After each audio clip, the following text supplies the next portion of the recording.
maatjies, welcome back to the channel. Today I'm going to teach you how to read.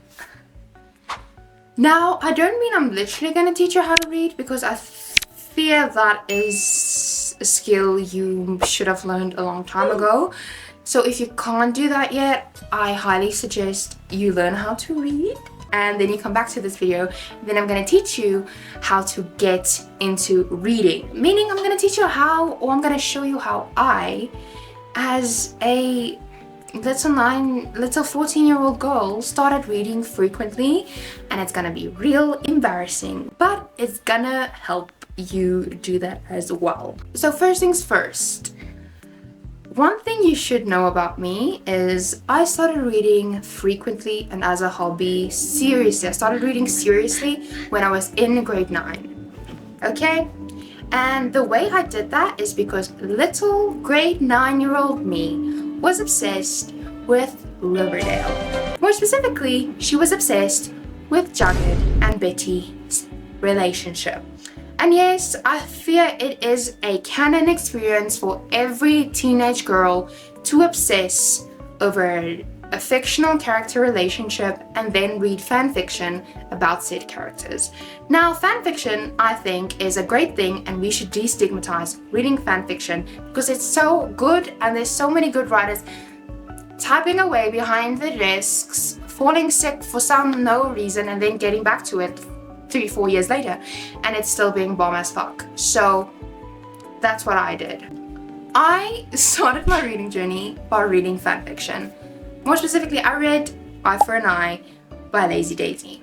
Now, you know when you rewatch an old movie like Descendants or Zombies or stuff like that, or you know when you rewatch Jaws for the first time in your adulthood and you're like, oh my gosh, this is so bad. Like the CGI is bad. Hell no, man. What the fuck? The effects is bad. Like the shark doesn't even look real. That's how I felt when I reread Eye for an Eye by Lazy Daisy. I'm like, this is worse than I remember. Like, I remember I was obsessed with it when I was like 14, 15 years old, but I'm like, god damn, this is bad.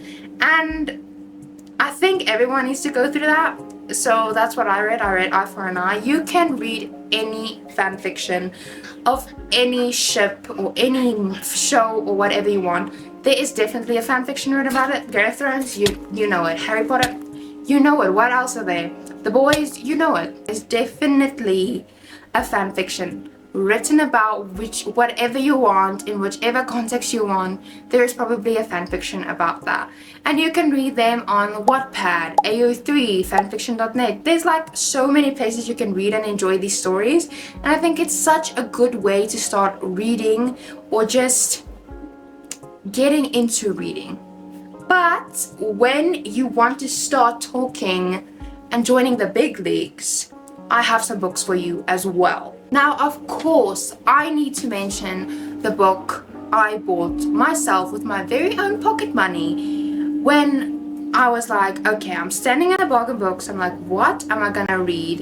And I spot Little Old Akatar by Sarah J. Maas. And I'll tell you what, when I saw the warning for mature audiences on the back, I was like, yeah, this is definitely for me. And it definitely was. Akatar is still one of my most favorite series of all time. I think it's just so nostalgic to me. And I think if you really want to get into reading Sarah J. Maas is probably a good way to go. Her stories is very captivating, very easy to get into, and they're recommended for a reason. Now, if you don't know what Akatar is a Beauty and the Beast retelling about this girl that lives right beside the border of a fantastical, mystical land called Prithian. And one day, she kind of shoots and kills a man's best friend, and the man, actually the beast, comes and gets her as payment, and it goes from there. It's really good, really, really easy to read, and I really recommend this if you want to start reading. Then we have for my Vampire Diaries stands. If you just read the Vampire Diaries fanfiction and you want to move into something with more substance, Crave is what you want to read. Now, Crave is basically Legacies, like that weird Vampire Diaries original spin-off series. That's what this is.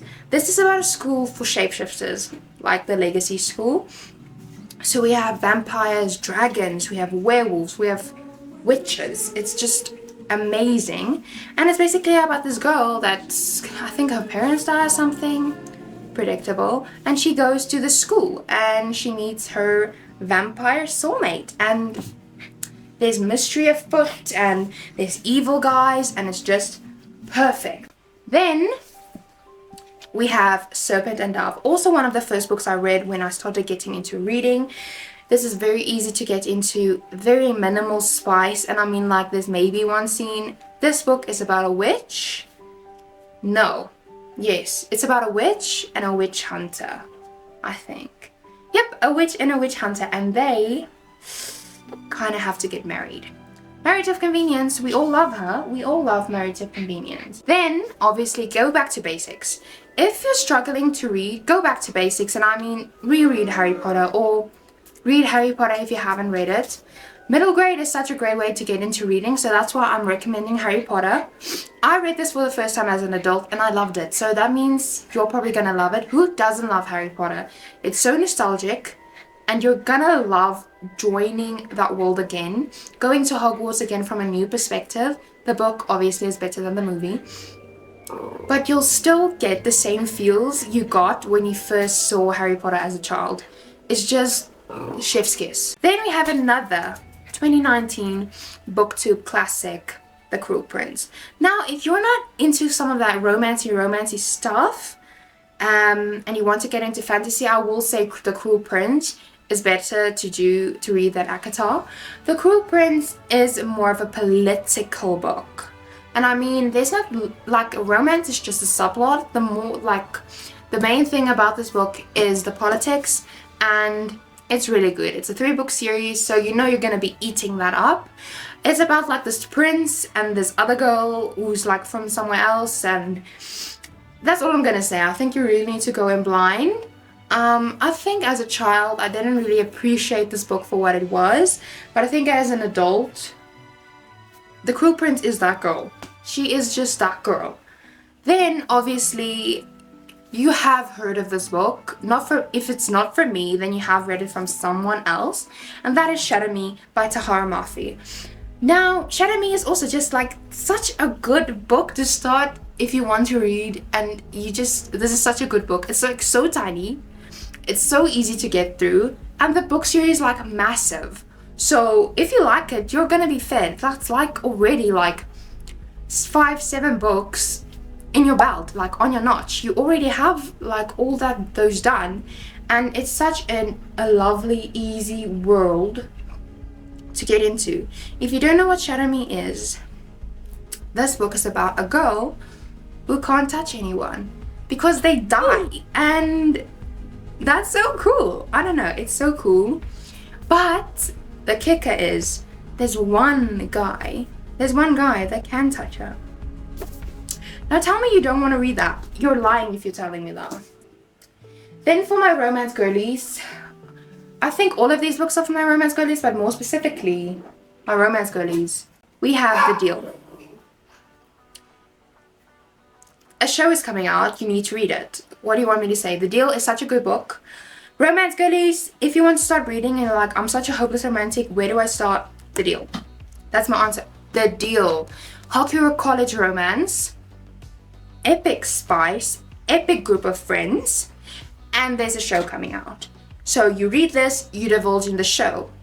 What more do you want? It's like so good. There's 4 books in the series, then there's a spin-off series, then there's a spin-off series about their children. Like, Al Kennedy is literally feeding you with a spoon to read this series. Then also we have The Spanish Love Deception. This book was popular for a reason. This is also a romance book, but this is an enemies to lovers billionaire romance. And the spice is not that spicy. So if you're not looking for spice, but you're looking for all the feels, this is the book for you. There's maybe one spicy scene, and it's maybe at this point in the book. It's like not even worth mentioning because this book is just so cute. It's like beautiful found family trope. We have, I think she needs to go to the wedding and she asks her boss, who clearly hates her, to go as her date, and he does, and they end up falling in love. What more do you want? Then we have Twisted Love by Anna Wong. Actually, the whole series is a good series to start with when you want to get into reading. I think all of Anna's books are, but most importantly this book. This was the book that introduced me to Anna Wong, and for good reason, and it's popular for a good reason. Really easy to get into, and you see how tiny this book is in comparison to the others. Anna was on some type of crack when she wrote this. An amazing book to read when you want to start reading. It's about also a group of friends, so you see them all that sit in the books. And this book is about Ava and I think what's his name? Alex. Alex is a billionaire, Ava's a baker. And while she's not a baker, she's like a baking something. But this is best friend's, brother's best friend and brother's little sister trope. And they keep their love a secret. And it's just so good. I think he teaches her how to swim. There's some, obviously in typical small town fashion, there's some murder involved. But it's good. It's good. Then for the last book I want to recommend, this is a bit of a intermediate step, especially it was for me. I was used to reading teeny bopper romance books, and then I read The 7 Husbands of Evelyn Hugo. Now girl, The 7 Husbands of Evelyn Hugo is one of the best books I have ever read. I rated it 5 out of 5 stars. This is about Miss Evelyn Hugo, who's an actress, and this is about her 7 husbands and her true love, and we get to this perspective of this book is so interesting, and I think you're just gonna gobble it up. I just think you're gonna eat it up because it's just so good. It made me cry. No book has ever done that. That's how you know it's good, because if it made me cry, it's that good. And it made me cry in a good way. I was like, oh my god, I want to die. And luckily I survived because now I can reread it again. Anyways, that's all for today's video. Thank you so much for watching. If you have any book recs you want to share that helped you get into reading, please do so in the comment section down below. Like, subscribe if you want to. I love reading your guys' comments. It makes my day so happy. And I'll see you when I see you. Bye bye.